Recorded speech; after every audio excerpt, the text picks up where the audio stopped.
Um, Christian Piller is senior lecturer at the University of York. He studied philosophy plus sociology and psychology at the University of Graz and made his PhD from Princeton University with a thesis on human theories of practical reason. His supervisors were Gilbert Harman and Mark Johnston. Since 2007, he is senior lecturer at the University of York, and since 2015, he's the director of School of Politics, Economics, and Philosophy. He was also head of the Department of the Philosophy at the same university since 2012. He had visiting appointments at the University of Vienna, the University of Beirut, and the Institute for Advanced Studies at Hebrew University, Jerusalem. His main area of interests are moral philosophy, theories of practical reason, normative theory, history of moral philosophy, decision theory, social choice, and epistemology. The title of his today's lecture is, as you can see, Broome and Aristotle on Fairness.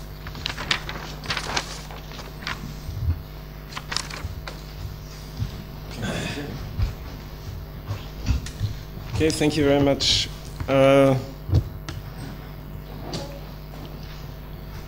One part, arguably, right, one part of justice is fairness. Some things are fair, some things are unfair. And I want to explore a certain very simple theory of fairness. And I follow John Broome's development of this theory. John Broome, until very recently, was the White's Professor of Moral Philosophy in Oxford and has done very influential work in various areas of ethics. So I follow his theory, but it's also true that actually John Broome says something that Aristotle also said, and Aristotle thought it was quite, not trivial, but agreeable to everyone. So I explore this theory, which is simple and hopefully agreeable, and then I develop an objection to this theory that has been raised in the literature, and then my contribution in a way is to answer this objection, and so to show that the Aristotle-Broome approach can be defended. So what is this simple theory? Aristotle says in Book 5 of the Nicomachean Ethics, after he talks about general justice, he says there are two special forms of justice, and the one that we are interested in is distributive justice. And distributive justice, what he says about that is, what is just, since it requires equal shares for equal people, is in some way proportionate. And that's the idea that I want to sort of explain a bit and to defend in this talk.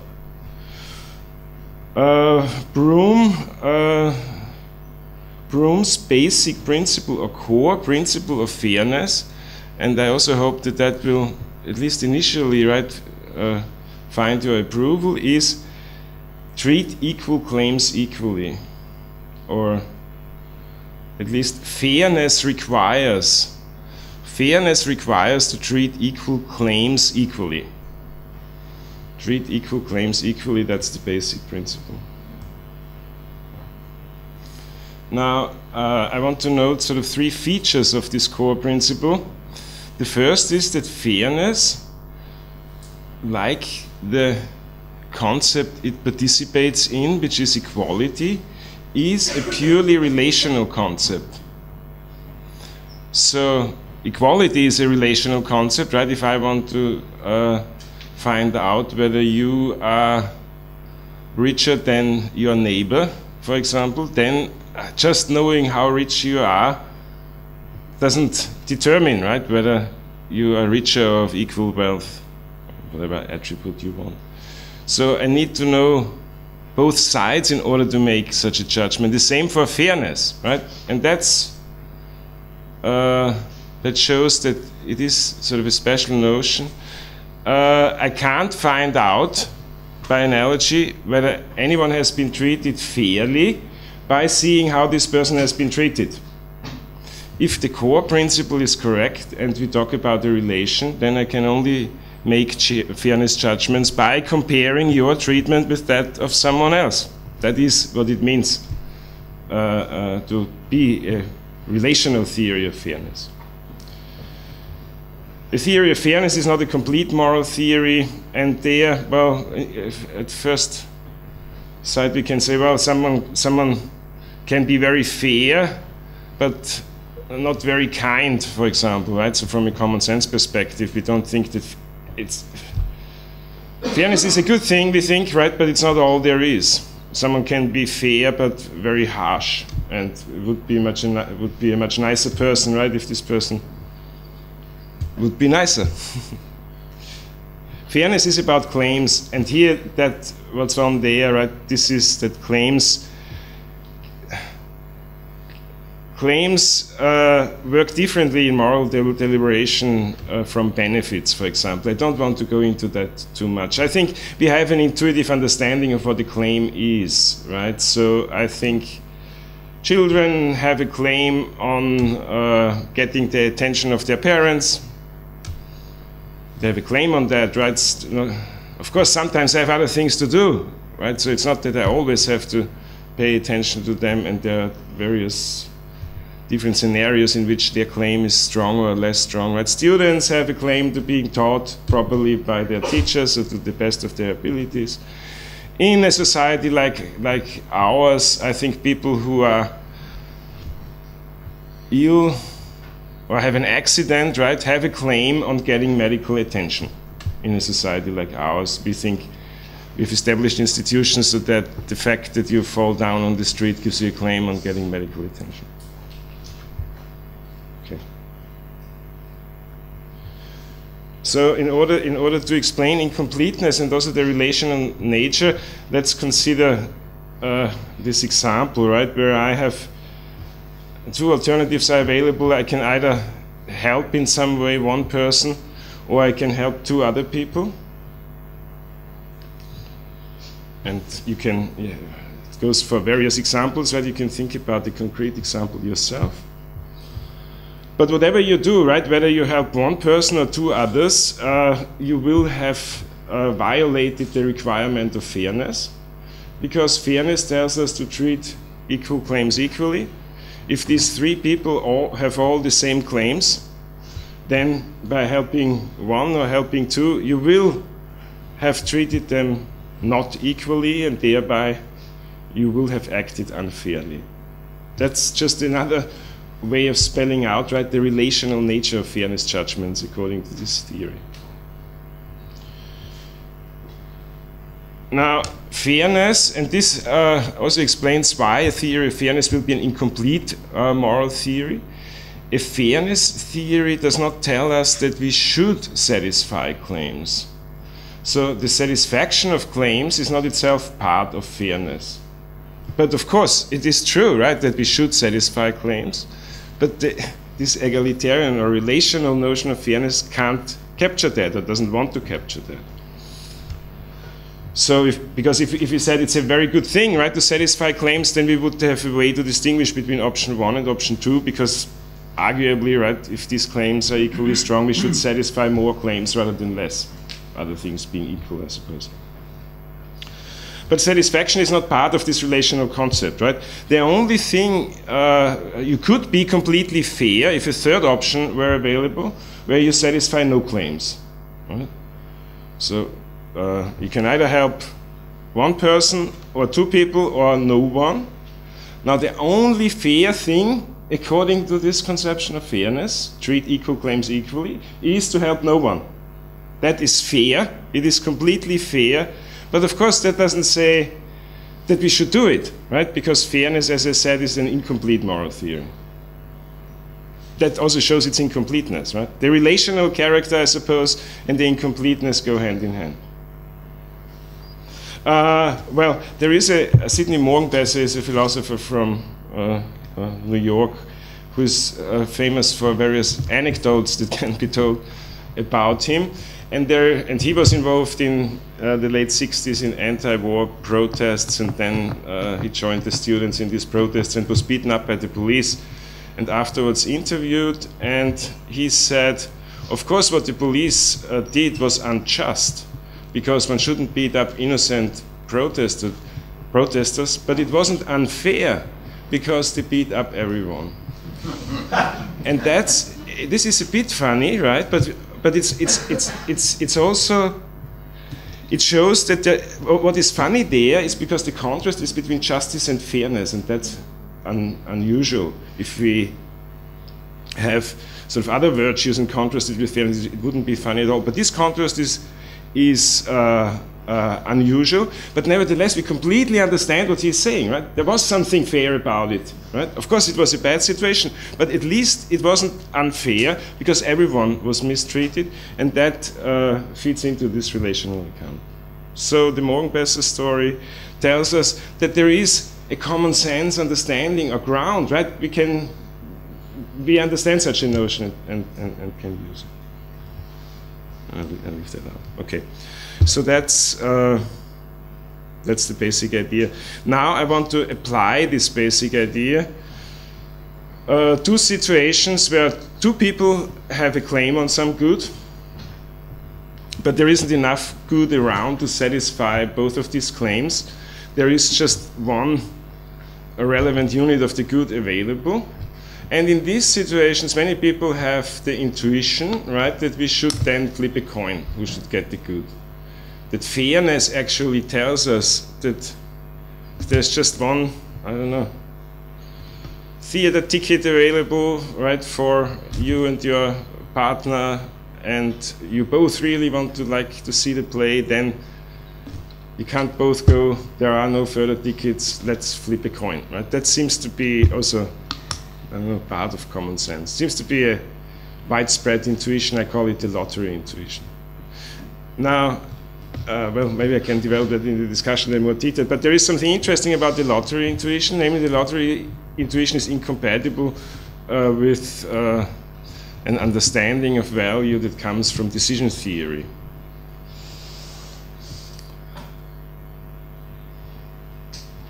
In decision theory, when we say that there are two things that are equally good, in this case you going and the other person going, if there are two things that are equally good, then any probability mixture of these two things has to be equally good as well. If you're indifferent, for example, between coffee and tea, you just don't care.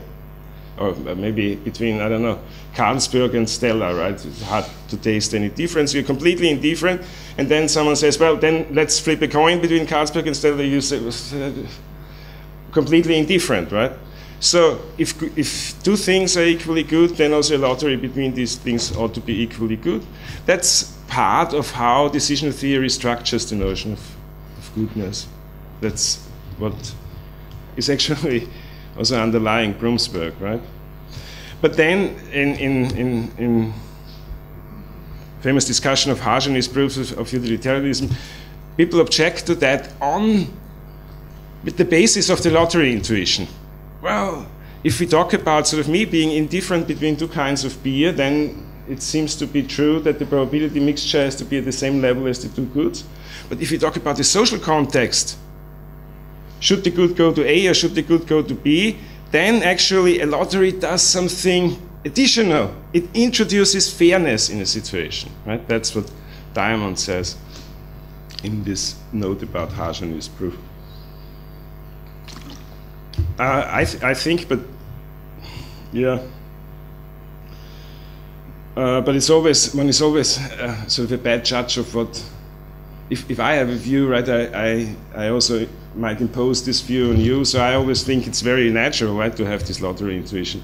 And you can look around in the literature, and Rawls in his article from the 50s, Decision Procedure for Ethics, explains that he thinks that's the right way to go. Also in the theory of justice, he thinks that if there are these cases, right, where two people have an equally strong claim on the good, then we should hold a lottery to determine the winner. So now Broome's theory, this relational theory, treat equal claims equally, right, explains why we should use a lottery. And it's important because the objection, right, will be in this area. It's important to be clear how Broome's theory explains why we should use a lottery. And he actually says, right, the main evidence for his theory of fairness is it's the best explanation of the lottery intuition. So we have this situation, one good and two people, equally strong claims on the good. And now we have to say that if we give them both an equal chance, then we satisfy the requirement of fairness, namely to treat equal claims equally in some way. Giving everyone the same chance is treating them equally in a relevant way. But there is also, in giving them an equal chance, we also violate the requirement of fairness in another way, because in holding a lottery, we ensure an unequal distribution at the end. Right? Holding a lottery is a way of distributing the one unit of the good. It goes to one and not the other. So we ensure inequality of outcome, we can say. So it's unfair in another way. Holding a lottery is fair in one way and unfair in another way. And again, there is a way of being completely fair, namely to withhold the good. Both have a claim on being seen by a doctor, but the doctor can't see both at the same time. Fairness requires don't see anyone, right? But then we think, well, that violates sort of other ideas that we have, namely that it's a good thing, right, that people are helped by a doctor. And there is a Pareto improvement available, right? So one person could be made better off without anyone suffering. So that's why we think in these situations, right, the good should be distributed. It's a shame, right, to throw resources away just because they can't satisfy all the needs. Okay. So now holding a lottery distributes the good, it's efficient, and it is second best in terms of fairness, because it is, though unfair in one way, fair in another way. It's unfair in the way of how the good is distributed, but fair in the way how people are being treated, namely everyone gets the same chance. Okay, so far we've talked about what does fairness require when claims are equally strong. And now we want to think about how to generalize this principle, generalize it to cases where claims are not equally strong. And there seems to be some kind of argument, right, that gives us proportionality. On a natural reading of the core requirement, the demand to treat equal claims equally is sort of one side of a two-sided coin. Treat equal claims equally and, of course, right, treat unequal claims unequally. That's sort of the intended interpretation. Now, treating unequal claims unequally can be done in two ways, right? We can either favor the weaker over the stronger, or the stronger over the weaker. And again, the intended interpretation is, of course, to favor the stronger over the weaker. So that, in a way, right, leads us by some kind of argument to this generalization that we should treat claims in proportion to their strength. What then does fairness require? Broome says it requires, as suggested, claims should be satisfied in proportion to their strength. And again, what is important to him is, right, that a weak claim should not be simply overridden, but should be satisfied in proportion, should be satisfied in the proportion its strength stands to the stronger claim.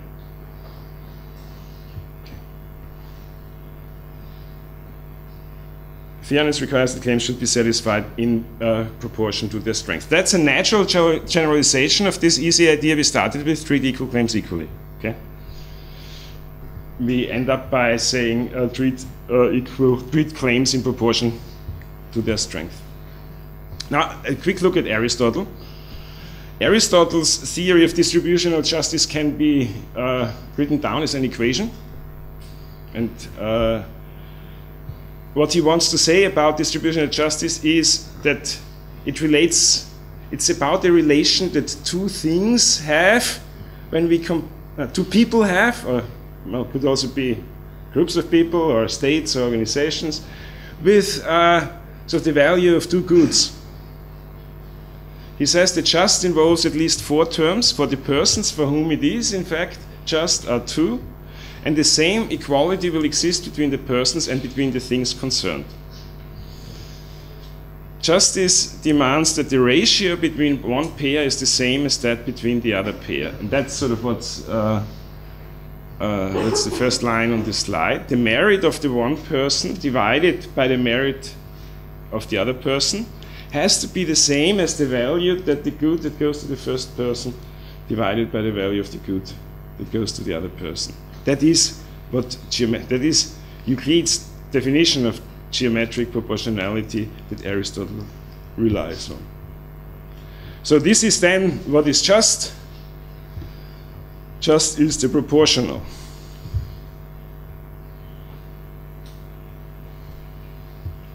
And that's in a way, it is a generalization of Broome's theory, because whereas Broome's theory is about claims, right, which is a moral category he doesn't really define, this is about sort of how people, or the value or the merit or the importance of people in a certain situation, how the differences or the relation between these two values have to be matched by the value of the goods that they receive. Okay? So it isn't exclusively about claims. So Broome, in a way, is a special case of the more general Aristotelian theory. Here's what Aristotle says: awards should be according to merit. For all men agree that what is just in distribution must be according to merit in some sense, though they do not all specify the same sort of merit. That's why I used M, right, as a function, the merit of people. But Democrats identified with the status of being a free man, supporters of oligarchy with wealth, and supporters of aristocracy with excellence. And that's now, what is interesting about that is that there are disputes about what is this M function, right, over people. What determines this M function, right? And these are disputes in political philosophy. But the concept of justice itself, the concept of proportionality, is not affected by these disputes, because these are disputes within this concept, but different theories about what determines your merit or importance in a certain situation of distribution. So, in Rawlsian terminology, the concept of justice allows for different conceptions of justice. And the Democrat and the oligarch and the aristocrat all have different conceptions of justice that all respect this proportionality here. Okay. Aristotle thought it wasn't, everyone agrees on that, right? The disagreement is about the M function and not about this formula. Okay, so it's an easy idea. It's worth spelling out. It generalizes in a certain way. We find it in Aristotle. Now I move to an objection to this theory. There are several objections, but there's one I want to concentrate on. Do I have still 10 minutes or so? 10 more minutes. Okay, good. So we moved from this special case, treat equal claims equally, to the general principle, treat claims in proportion to their strength. Okay. Now, this move can be criticized because for every special case, right, there will be several. There can't be a deductive argument, right, from the special case to the general case. So there will be different general principles, right, that have treat equal claims equally as a special case. Now, one such principle is that we can call it the winner-takes-all principle. And that means that, of course, you should treat equal claims equally, but if one claim is stronger than another, then you should satisfy the stronger claim.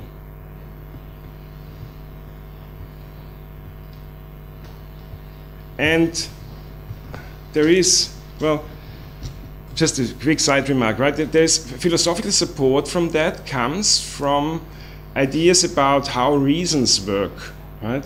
So if or practically reasons, also theoretically reasons, if the weight of reasons, should I turn left or turn right, right? And I have reasons that are somewhat stronger to turn left, then I should turn left. And the differences, right, don't really matter. It's always the weight of reasons, in this case it's here, right, if it's a scale, then I should turn here. So one can sort of investigate the motivation of a winner-takes-all principle in terms of the structure or logic of reasons, something like that. Okay, so now the argument against the Broomean Aristotelian theory Proportional satisfaction of claims requires proportional lotteries. So if I have twice the M value than you, then I should have twice of the amount of the good than you get. The objection is a normative objection that sometimes it seems proportional lotteries are unfair.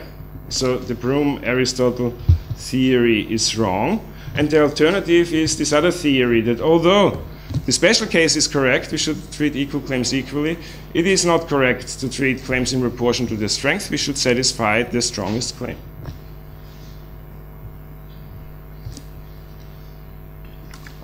Brad Hooker is one of the several people who have raised these objections much earlier than Hooker as well, but he's one.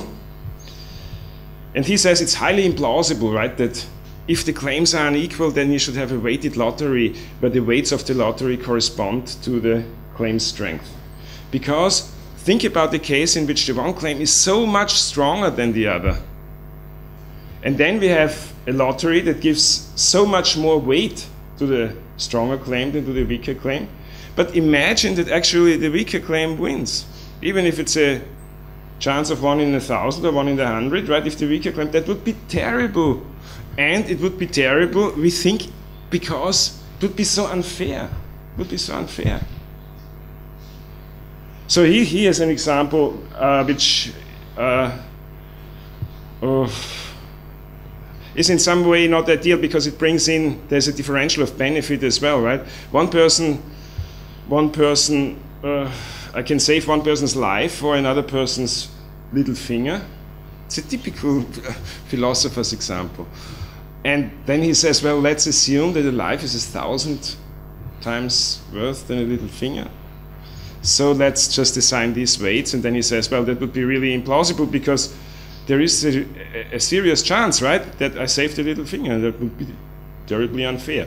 Now, because of the different, I think a better example would be, because we shouldn't have different, because the intuitions that we might have are also guided by the amount of benefit that is generated by the different things that I can do. But if I work, if two of us have worked on something, right, and we worked so hard, right, and we finished before time, and so now one of us can go home, right, one needs to stay for security reasons, but we finished our task and one can go home, right? And now suppose I worked 9 times or 900 times more efficiently than you did, right? And then the benefit would be the same, right? Should we then have a weighted lottery, or should it be clear, right? I did almost all the work, so I go home, right? And some people might think that's the right way to go in this situation. Okay, so that's the objection. Proportionality is wrong. It's just normatively implausible because it has this risk of creating big unfairness. Okay? And now I want to answer this objection, because this objection, on the normative side, I agree with it, right? I think it would be unfair to have this lottery, but I think it is part of the proportionality theory that in this case, where claim strength differs a lot, one should actually satisfy the stronger claim. So we have to realize that we have to go back to the justification of lotteries in the equal claims case, right? And there we said holding a lottery is fair in one way. Giving you a 50% chance is treating you in the same way as giving the other person a 50% chance. But unfair in another way, because one person gets the good and the other person doesn't. So there are two, and that's why lotteries are second best in terms of fairness. And actually, there might be situations where the fairness loss that this distributional inequality brings about prevents us from distributing the good. And there could be what I call strict competitive context, in which people would say, no lottery, the good should be withheld. If, for example, the kids, there is the possibility of doing something as a family, right? But one child wants to go to A and the other child wants to go to B, and I say, well, it's my only Sunday free, right? So I really would like to do something, but you need to agree, right? You need to agree, otherwise it's not much fun. And then they say, but I want to go there, and we always do what she wants, and things like that. And then I say, I have an idea, let's flip a coin, right? Can you agree to that? And their kids might say, no, that's unfair because she always wins, right? And she will always get, or he, right, what she wants. And so they will object on Broome's theory correctly, because the lottery does involve some unfairness.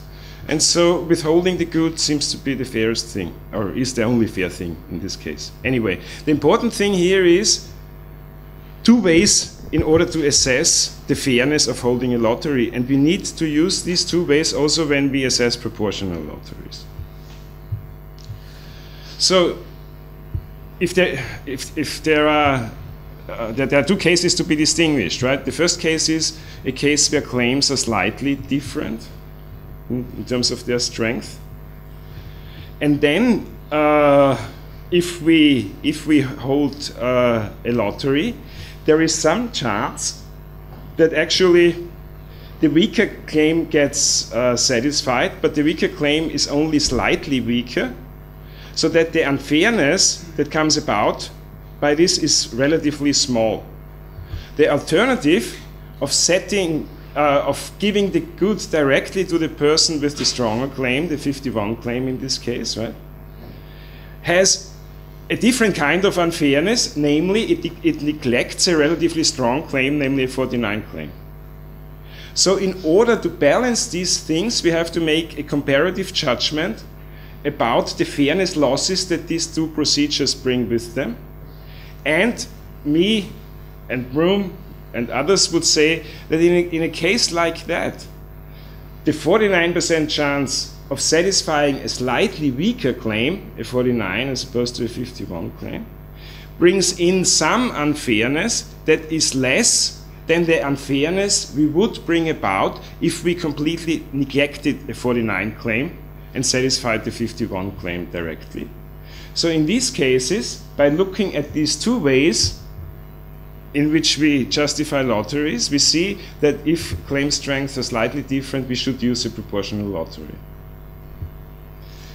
But this way of looking at things also shows us that if claims are very different in strength, then the proportionality requirement does not tell us to use a proportional lottery.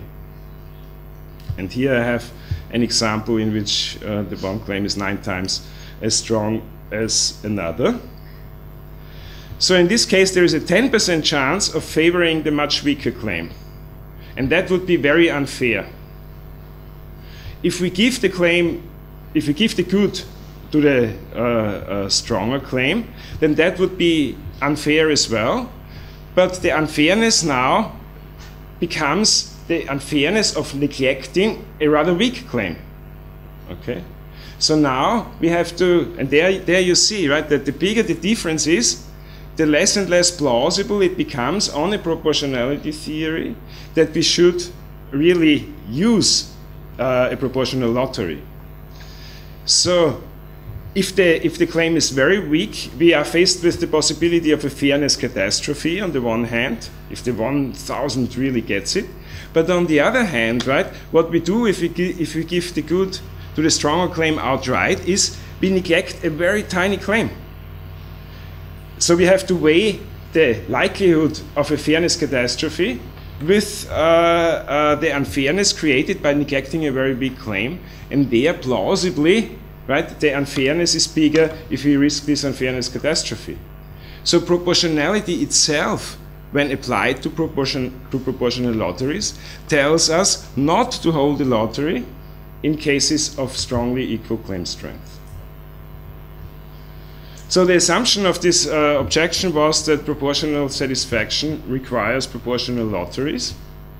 But as I tried to show, the proportionality principle does not have this implication. It actually tells us if claim strengths are very different, then we should satisfy the stronger claim outright, which is in agreement with my intuitions and hopefully also in agreement with your intuition. So we've made at least one step right in order to defend the plausible Broomean Aristotelian conception. Thank you.